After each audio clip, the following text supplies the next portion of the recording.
Class 8। आज हम हिंदी 1 पाठ 6 उपसर्ग तथा प्रत्यय करेंगे। देखेंगे कि हमने पिछला पाठ शब्द विचार पढ़ा था कि शब्द कैसे बनते हैं और उनके बारे में पूरी व्याख्या पढ़ी थी। अब शब्द जो हैं उनको किस किस तरह से बनाया जाता है, एक ही शब्द से कितने सारे शब्द बनाए जाते हैं, तो जो एक ही शब्द से कई सारे शब्द बनते हैं वो भी किसके सहायता से बनते हैं, उपसर्ग और प्रत्यय के सहायता से, जो कि शब्दांश होते हैं। तो वे शब्द या शब्दांश जो मूल शब्दों के पहले जुड़कर नए शब्दों का निर्माण करते हैं तथा उनके अर्थ में विशेषता या परिवर्तन उत्पन्न करते हैं, उन्हें उपसर्ग कहते हैं।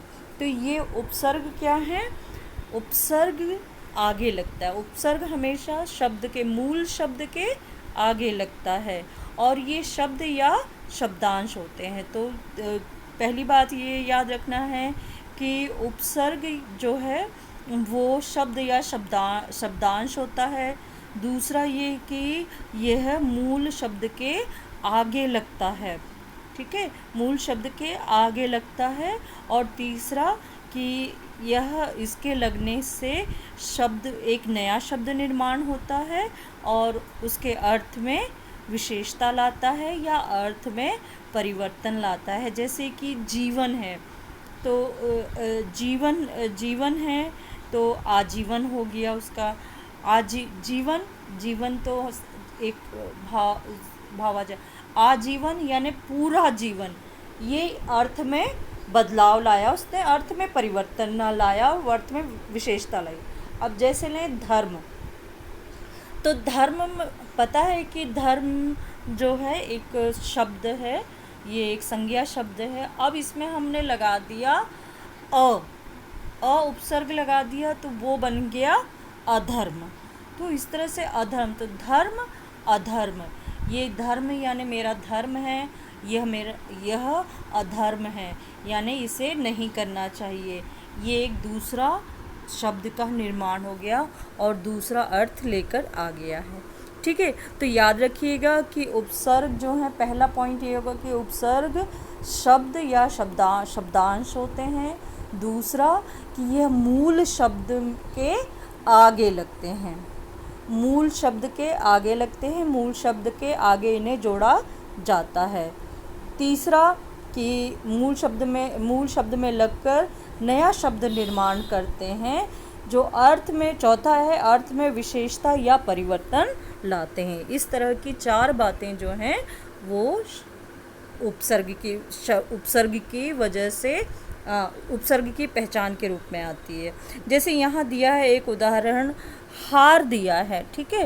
हार यानी हम जानते हैं हार जाना, जो कि एक क्रिया है। हार जो है वो माला भी हो सकती है, गले में पहनने जाने वाली हार भी है, हार जो होता है वो भी हो सकता है। 2 अर्थ तो इसके पहले ही हैं। अब तीसरा कैसे अर्थ बनेगा? आहार, आहार यानी भोजन, कितना बदल गया है। तो पूरे अर्थ की में क्या ले आया? परिवर्तन ले आया और अर्थ में एक विशेषता लाया, एक अलग से विशेष शब्द बता दिया। फिर देखिए उसमें है अध प्लस खिला। अध यानी आधा होता है, खिला यानी खिल जाना, है ना, खिल जाना। जैसे चावल बनाए हैं तो पूरी तरह खिल के बोलते हैं आ गया, यानी वो बिल्कुल एकदम खिले हुए चावल होते हैं, एक दूसरे से बिल्कुल चिपके हुए नहीं होते हैं, बिल्कुल अलग अलग दाने दिखाई देते हैं भात जो हम बनाते हैं। और अगर उसी को कहे अधखिला रह गया है, अधखिला यानी कि वो पूरी तरह से उसमें पानी की मात्रा कम हो गई है, जिसके कारण वो क्या हुआ, वो जितना उसको खिलकर आना चाहिए था, जितने लंबे लंबे वो होने चाहिए थे उतने लंबे वो नहीं हुए और थोड़े से टाइट से रह गए हैं। तो अर्थ में पूरी तरह से बदलाव आ जाता है। तो हार में आ जोड़कर आहार शब्द बना और खिला में अध जोड़कर अधखिला शब्द बना। इस तरह से तो हम देखेंगे कि जो उपसर्ग हैं वो आगे लगते हैं और अर्थ में परिवर्तन भी लाते हैं। अब उपसर्ग के जो हैं कितने प्रकार के उपसर्ग होते हैं, तो उपसर्ग जो होते हैं उसमें तत्सम उपसर्ग या संस्कृत के उपसर्ग कहा जाता है। पता है, हमने लास्ट टाइम में पढ़ा था तत्सम और तद्भव शब्द। तो तद्भव शब्द क्या है? हिंदी के शब्द हैं। तो और तत्सम शब्द संस्कृत के शब्द है। तो तत्सम उपसर्ग या संस्कृत के उपसर्ग, तत्सम को ही संस्कृत का शब्द, तत्सम शब्द ही संस्कृत का शब्द होता है। तो इस तरह से पहला तो हो गया है तत्सम शब्द, दूसरा हो गया तद्भव या हिंदी के शब्द, ठीक है, तद्भव या हिंदी के शब्द। और तीसरा है आगत उपसर्ग। आगत यानी विदेशी, जो बाहर के देश से आया है। तो इस तरह से हम देखते हैं कि तत्सम सर्ग का उपसर्ग देखिए कौन कौन सा है। अ लगा के नहीं या अर्थ है। अर्थ क्या है? नहीं या अभाव। अधर्म, अज्ञान, अनाथ, अकाल, अशांत, अछूत। अति, अति यानी अधिक, अतिरिक्त, अत्यधिक, अत्याचार, अत्युत्तम। ओके। अन नहीं और अभाव में है इसका अर्थ। अनर्थ, अनादर, अनशन, अनाचार। ओके। अधि, अधि यानी ऊपर दिया। अध नहीं है ये, अधि है, ऊपर। अधिकार, अधिपति, अधिनायक, अधिवक्ता। अनु पीछे, समान, अनुज, अनुरोध, अनुभव, अनुकूल, अनुवाद। तो इस तरह से अनु, अप, अभि, अव, आ, उप, उत, ये सारे क्या हैं? तत्सम उपसर्ग हैं और इनसे शब्द बनाए गए हैं। आगे है उपसर्ग इसी का ही है, तत्सम का ही। चिर, दुस या दूर यानी कठिन है, दुस्साहस, दुर्गम, दुर्लभ, दुर्बोध। परा, परि, प्रति, स, ये सब किसके हैं उपसर्ग? तत्सम के उपसर्ग। आगे है तद्भव के उपसर्ग। तद्भव में भी अ और अन है, यानी अभाव की स्थिति में है। अ और अन अभाव वाली स्थिति में ये दिया हुआ है। तो अभाव वाली स्थिति में जो दिया है उसमें है कि अचेत, अथा, अनपढ़, अनबन, अनमोल। कु यानी बुरा, कुपूत, कुचाल, कुढंग, कुचार। नि रहित का अर्थ होता है निकम्मा, निडर, निहत्था। दु बुरा या हीन, दुखद, दुबला। स या सु अच्छा, सपूत, सुजान, सुघड़, सुपुत्र, सुफल, या फिर सफल भी हो सकता है स लगा के। इस तरह से दिया है।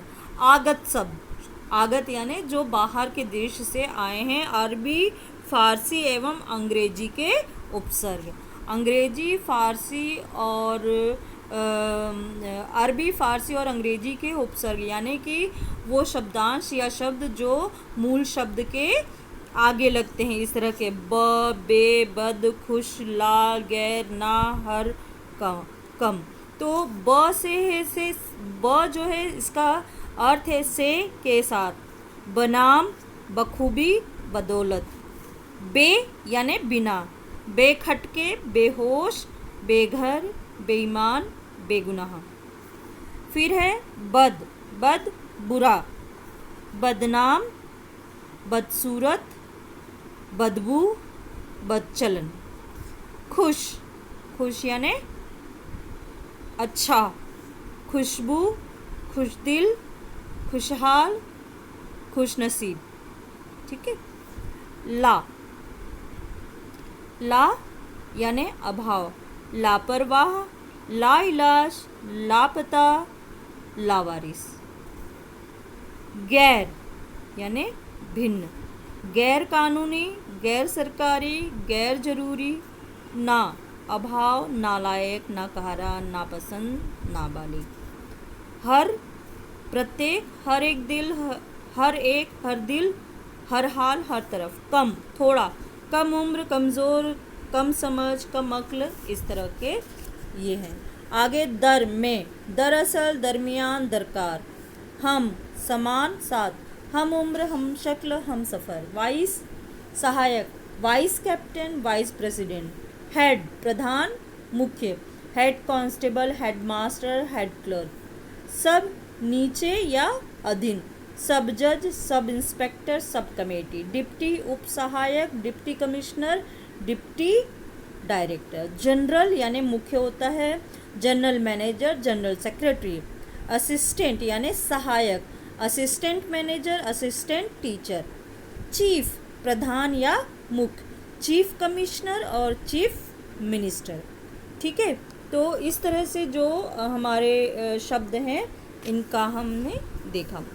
आगे होता है प्रत्यय। प्रत्यय शब्द जो हैं वो कि जो प्रत्यय शब्द जो होते हैं वो शब्दांश के मूल शब्द के, प्रत्यय भी क्या होते हैं, शब्दांश होते हैं और ये मूल शब्द के पीछे लगते हैं। तो जो शब्द या शब्दांश मूल शब्द के अंत में जुड़ के उनके अर्थ में परिवर्तन ला देते हैं या विशेषता उत्पन्न कर देते हैं उन्हें प्रत्यय कहते हैं। जैसे उदाहरण दिया, बूढ़ा प्लस आपा, तो बुढ़ापा। हिरन प्लस ई, हिरनी। ठीक है, हिरन हो गया, हिरनी हो गई। फिर है उसके बाद में गाड़ी वान, गाड़ी वान यानी गाड़ी चलाने वाला, वान लगा दिया, उस वान प्रत्यय लगा के गाड़ी वान बन गया। तो ऊपर दिए गए शब्दों में बूढ़ा, हिरन तथा गाड़ी में क्रमशः आपा, ई तथा वान शब्द जुड़े हैं। ये शब्दांश प्रत्यय हैं। प्रत्यय दो प्रकार के होते हैं, कृत प्रत्यय तथा तद्धित प्रत्यय। बच्चों इतना आप इसको पढ़िएगा और अगले वीडियो में मैं फिर आपको कृत प्रत्यय और तद्धित प्रत्यय में क्या क्या है उसके बारे में जानकारी दूंगी। तब तक अपना ध्यान रखें।